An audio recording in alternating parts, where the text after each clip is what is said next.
अनुज का प्रायश्चित बना अनुपमा के लिए सजा। नमस्कार दोस्तों, स्वागत है आपका आपके अपने चैनल हंग्री स्पिरिट्स में। हंग्री स्पिरिट्स देख रहे सारे दर्शकों का मैं अंजू शर्मा दिल से स्वागत करती हूँ। अपने गले की खराबी की मैं आपसे पहले ही माफी मांगती हूँ, क्योंकि गला थोड़ा सा खराब है, इसलिए आवाज में थोड़ी सी जो है चेंज है।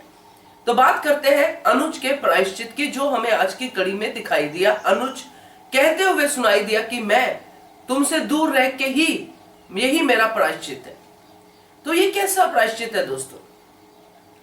ये अनुपमा के लिए तो सजा ही है। वो अलग बात है कि अनुपमा इस बात को कैसे लेती है, मगर क्या अनुज को नहीं पता कि उसकी अनुपमा उसके बिना कैसे फील कर रही है?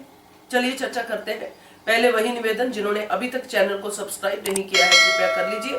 साथ में दोस्तों बेल आइकॉन दबाइएगा ताकि आपको हमारे वीडियोस के नोटिफिकेशन मिलते रहें।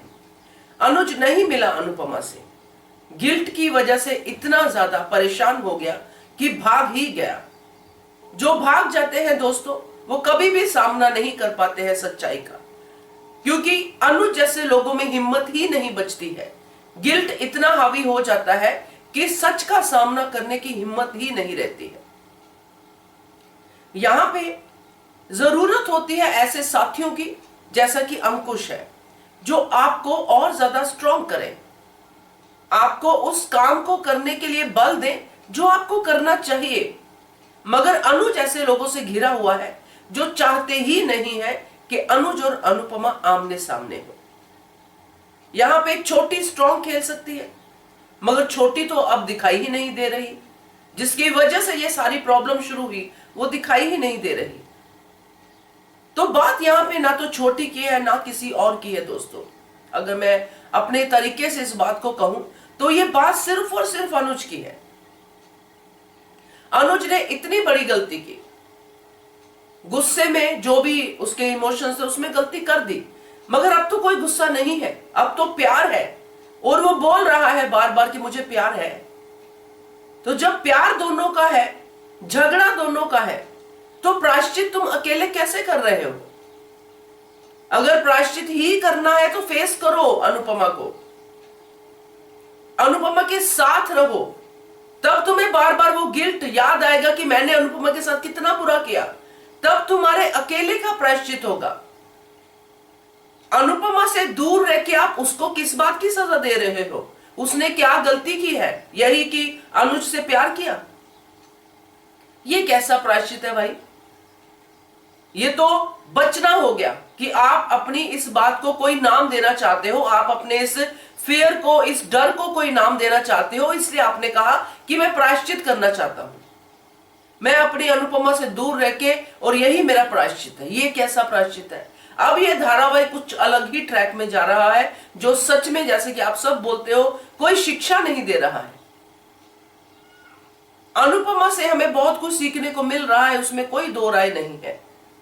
मगर अनुज को अनुपमा से नीचे दिखाने के लिए, जो कि एक टाइम पे अनुपमा से ऊपर उठ गया था अनुज, कि सब लोग सोच रहे थे कि हमें ऐसा ही पति चाहिए, या हमें ऐसा ही जवाई चाहिए, या हमें ऐसा ही बेटा चाहिए। इस स्टेटस को नीचे गिराने के लिए, अनुपमा को अनुज से ऊपर उठाने के लिए अनुज को बार बार लगातार नीचे गिराया जा रहा है। आज की कड़ी में भी यही स्पष्ट रूप से सामने आया कि अनुज जो है अब दूर जाएगा और अनुज कहेगा कि मैं प्रायश्चित कर रहा हूं। तो ये वही अनुज है दोस्तों जिसने हर वक्त अपनी अनुपमा का साथ दिया है। ये वही अनुज है जिसको बरखा कहती है बार बार कि वो शाह परिवार है, अपने तीनों बच्चों को नहीं छोड़ेगी। ये वही अनुज है जिसने उन्हीं तीनों बच्चों के साथ ही अनुपमा से शादी की थी। दादी की शादी हुई थी, तो दादी की शादी का मतलब पोती भी थी, तो अनुपमा की जिम्मेदारियां अनुज को पता थी। तो आज कैसे बरखा के डायलॉग्स का काउंटर अटैक नहीं दे रहा अनुज? कैसे चुपचाप सुने जा रहा? सिर्फ एक ही एक्सप्रेशन की गिल्ट है, गिल्ट है, गिल्ट है। ऐसा कैसा गिल्ट है भाई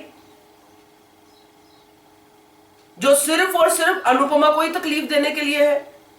अगर गिल्ट है तो जाओ अनुपमा से बात करो, उससे बात करके फिर आप जाओ, अलग हो जाओ कि मैं अनुपमा कुछ दिनों के लिए मैं प्रायश्चित करना चाहता हूं तुमसे दूर रह के। तब समझ में आता है आप तो अनुपमा को फेस ही नहीं कर पा रहे। आप देख रहे हो बाहर वो रो रही है, आप देख रहे हो, आप उसकी तड़प को महसूस कर रहे हो। अगर महसूस कर रहे हो तो मिलते क्यों नहीं हो? उसको किस बात की सजा दे रहे हो भाई? उसने तो कोई गलती नहीं की है।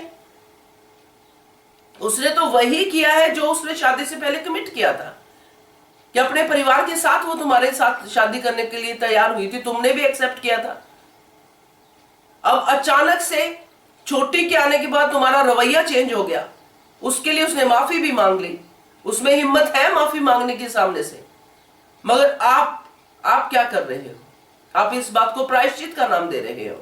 तो मुझे तो ये बात बिल्कुल भी हजम नहीं हुई। ये सिर्फ अनुज को नीचे गिराने के लिए, अनुज के किरदार को नीचे गिराने के लिए, अब फिर से उनको जुदा करने के लिए ये वाला मोड़ दे दिया है और अनुपमा की डिटर्मिनेशन को दिखा दिया है कि नहीं, हम नहीं जुदा होंगे।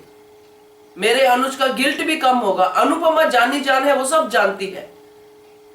वो सब जानती है कि अब अनुज गिल्ट की वजह से नहीं मिल रहे हैं, अब अनुज इसकी वजह से नहीं मिल रहे हैं। एक लेवल होता है किसी चीज को उठाने का या गिराने का, ये लेवल से आगे की बातें हो रही हैं। ये इंसानों वाला लेवल नहीं दिखाई दे रहा है। ये ऐसा लग रहा है जैसे पता नहीं सिर्फ लिखने के लिए लिखा जा रहा है। तो ये मुझे थोड़ा सा लगा जो मैं आपसे शेयर करना चाहती हूँ इस पर्टिकुलर पॉइंट को लेके कि जो अनुज प्रायश्चित कर रहा है उसमें तो साफ साफ अनुपमा के लिए सजा ही दिख रही है। क्या कहते हो आप इसके बारे में? कमेंट करके बताइएगा। देखते रहिए channel Hungry Spirits. Thank you so much. Subscribe to our channel by clicking the subscribe button. Click the bell button and enjoy the latest uploads from our channel.